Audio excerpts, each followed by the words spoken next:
Paradox just released a video with a huge amount of new information, especially regarding the economy of Millennia. Now, it's not just the economy they talked about, they also talked about the different epochs of history you're going through, like the Stone Age, the Iron Age, the Bronze Age, and so on and so forth, and how there will be alternate history paths you can follow so that history might change. They gave us one example. When you were doing a lot of early warfare, you might actually go down the history path of the Bloody Age, where there is just a perpetual amount of war everywhere, and you started this by, well, being a bloodthirsty warmonger. They also talked a little bit about the fighting itself. It seems like that here they would just follow the path of civilization, right, where multiple, like, group types will fight against each other, and then we see some animation playing, and then we will find out who won and who didn't, and this is how the fighting will go.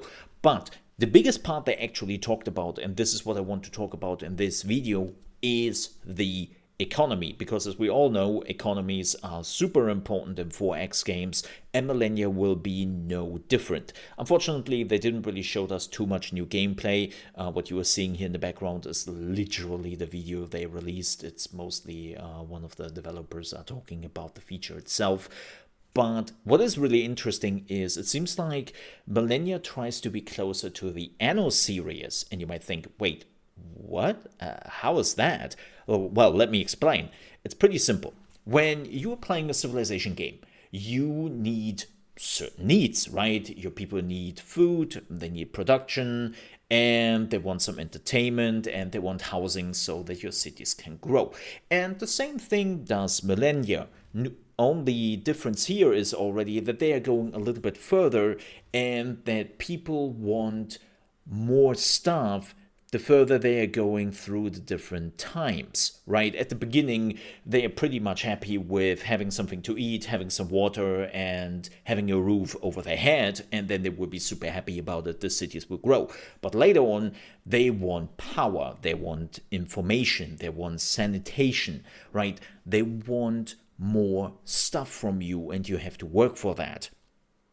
And that already makes it a little bit more complicated, and as they have already explained, they will have over 100 items/resources to work with, which is quite a bit. But it gets even crazier. So let's have a look back at civilization. When you need food, how do you get food in civilization? Well, it's pretty simple, right? You are putting down a farm, you are getting down a fishery, or you are getting like a special resource which will produce some food for you, or you have like some special buildings who would do that in the end, and voila, you have food. It's pretty simple, right? Straightforward. Now, in Millennia, you can do the same thing. You can put down a farm, that farm will slowly start to create wheat, and at the end of the turn, that wheat will be transformed into food, and you're good.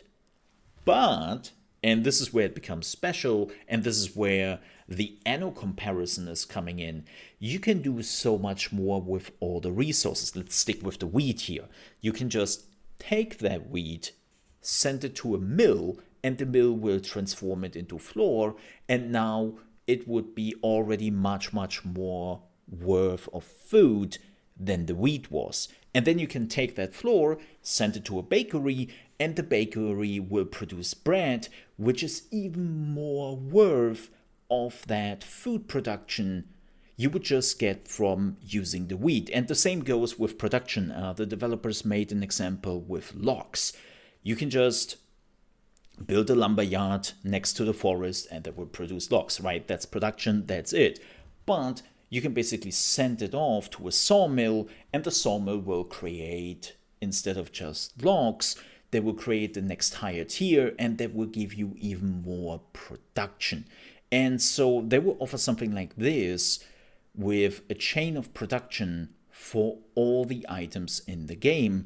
And this is where this whole process of ANNO is coming in, right? That you are taking a pretty simple item / resource and you transform it into something much better and far more refined. And this also opens up a lot of possibilities, right?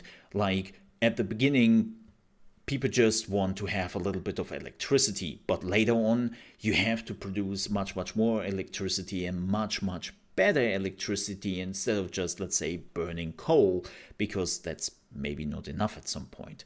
And I find that super interesting, right? Like, just when you think about that, how much this is opening up the game for you and how much this also opens up other parts of the game. Like, maybe you realize, well, that's pretty great that my city here is producing a lot of food, but when it comes to production, my city is pretty meh. Maybe I should go on a warfare mission to get maybe some other cities to get more production. Or you go the other route and say, trading.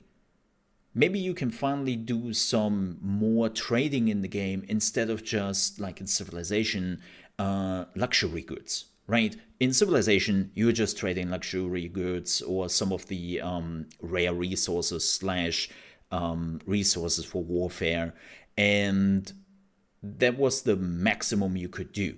But you could never go to somebody and say, hey, can you maybe trade me some food? Can we maybe trade me some production? Or maybe you could be even picky about it and say, you know what? I would need that bread. I want just to trade bread with you, and I give you something you don't have.